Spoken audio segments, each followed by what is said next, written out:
Je crois à l'UMP, tout simplement. Et parce que je pense que si on fait confiance aux militants, on redressera l'UMP. Moi, je veux redonner la parole aux militants. Regardez, tous les matins, on se lève et on a 5-6 ténors de l'UMP qui sont sur les chaînes de télévision, les chaînes de radio, et qui tiennent des propos souvent très contradictoires sur les sujets d'actualité. Moi, je souhaite qu'il y ait une ligne politique à l'UMP. Donc, je ferai voter les militants régulièrement sur les grands sujets d'actualité pour qu'ils donnent leur avis, pour qu'ils disent quelle doit être la ligne du parti. Je suis pour des votations régulières à l'UMP.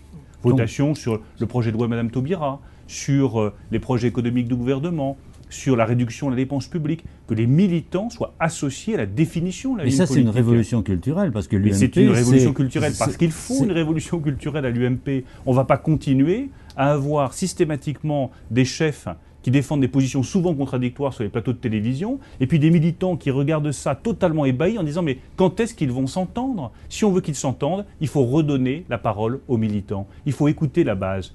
Je le redis, qui a fait notre force ? Qui a fait nos victoires au cours des dernières semaines? Ce sont les militants. Qui a fait honneur au parti? Ce sont les militants. Qui, malheureusement, n'a pas su restaurer la dignité du parti? Qui est-ce qui ne s'est pas bien comporté? C'est la tête du parti. C'est à la tête qu'il faut faire les changements. À la base, il faut écouter, rassembler, associer les militants. Mais il faut quand même bien au sommet une direction, sinon on risque aussi d'avoir des votes contradictoires des militants. Il faut un chef, bien entendu, c'est bien pour ça que je me porte à la présidence de l'UMP. Mais je veux être un chef qui rassemble. Pas un chef qui décide de tout à la place de tout le monde. Je veux être un chef qui associe les militants à la définition de la ligne politique.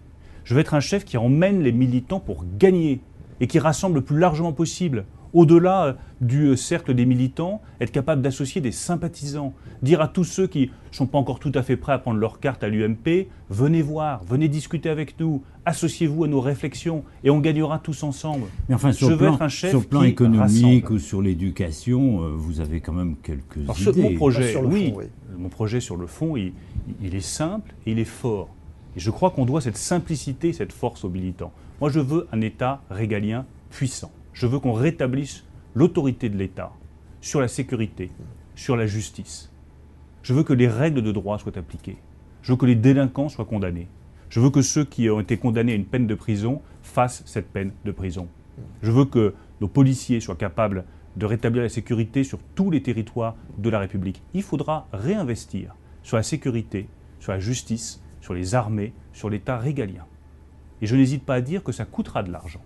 Contrairement à beaucoup de ceux qui disent dans ma famille politique, il faut absolument faire des économies sur l'État. Oui, il faut redéfinir la place de l'État. Oui, il faut réduire la dépense publique. Mais sur tout ce qui est sécurité, justice, armée, on doit remettre des moyens pour garantir la protection des Français. Donc faire des économies, ça ne doit pas être une obsession État régalien absolue fort. Mais raisonnons pas en comptable.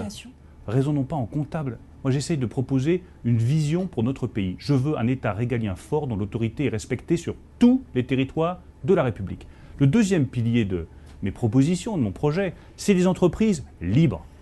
Des entrepreneurs totalement libres, à qui on laisse la liberté de créer des emplois. Regardez le débat qu'on a eu sur les seuils sociaux. Aussi. Et de licencier aussi quand c'est nécessaire et quand ils n'ont pas le choix. Bien sûr que si vous ne mettez pas un peu plus de souplesse dans le recrutement des salariés et dans le licenciement lorsque c'est nécessaire, en accompagnant ces salariés, en les formant, vous n'arriverez pas à faire baisser le chômage dans notre pays. Je veux qu'on mette plus de souplesse, plus de liberté, plus de fluidité dans les relations entre les salariés et les entrepreneurs. Et je veux qu'on donne cette liberté aux entrepreneurs qu'on n'a jamais su leur donner depuis 20 ou 30 ans. Liberté, ça veut dire pas de seuils sociaux à 9 salariés ou à 49 salariés. Liberté, ça veut dire un droit du travail beaucoup plus simple. Liberté, ça veut dire des charges sociales beaucoup moins lourdes.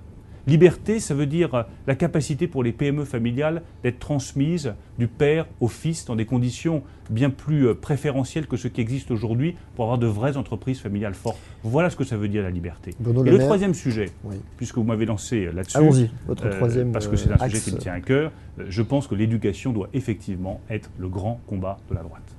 Notre grand combat, c'est l'éducation. C'est apprendre à lire, écrire, compter dès le primaire. Réinvestir sur l'école primaire pour que tous les enfants sachent lire, écrire, compter correctement. Éduquer, c'est apprendre le respect des règles. C'est apprendre qu'on doit se respecter les uns et les autres. On ne peut pas vivre en société si on ne respecte pas un certain nombre de règles. Prendre l'éducation comme le grand combat, C'est dire qu'il y a des enfants qui sont faits pour une formation générale, c'est très bien. Et puis il y a d'autres enfants qui ont la même valeur que les autres, le même talent que les autres, qui doivent, eux, s'orienter vers la voie professionnelle et qu'on soutiendra, qu'on aidera, qui pourront revenir plus facilement par toutes sortes de passerelles vers la voie générale.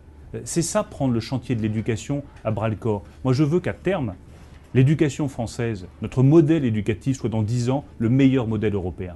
Et que l'on vise non plus 80% d'une classe d'âge au bac, mais 80% d'une classe d'âge à bac plus 3, dans la voie professionnelle ou dans la voie générale. Que tous les enfants de France aient la meilleure formation possible et arrivent à 80% au niveau bac plus 3. Qu'on élève le niveau, mais qu'on ne l'élève pas uniquement vers universités, grandes écoles, qu'on l'élève aussi vers la voie professionnelle, vers les BTS, vers les IUT, vers tout ce qui mène directement à l'emploi. Que l'on change notre conception de l'éducation et qu'on reconnaisse une chose toute simple à droite et dans l'ensemble de la France, que l'intelligence de la main vaut l'intelligence de l'esprit.